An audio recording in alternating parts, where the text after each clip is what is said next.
Hello, church. I'm going to continue in our following of Nehemiah's revival of a physical type, but was also spiritual, and calling the people to rebuild what was destroyed by putting their faith in God, serving God, trusting Him, and doing the work that God had put before them.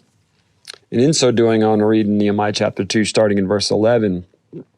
So I arrived in Jerusalem. 3 days later, I slipped out during the night, taking only a few others with me.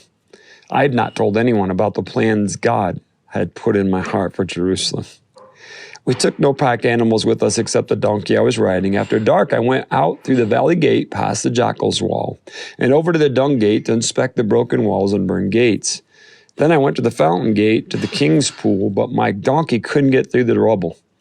So though it was still dark, I went up the Kidron Valley, instead inspecting the wall before I turned back and entered again at the valley gate. The city officials did not know that I'd been out there or what I was doing, for I had not yet said anything to anyone about my plans. I want to conclude reading right there in the middle of that 16th verse, and the reason for that is I know in my own life sometimes I've been too quick to talk. How about if I say it that way? With things that God has shared with me, maybe God wants me to dwell on those things, pray about those things, discern those things before I start talking. And as I look at this and I see that, Nehemiah arrived and for 3 days he was there and he still hadn't done anything about the work, the plan, what God had called him to do, nor had he talked to anybody about it.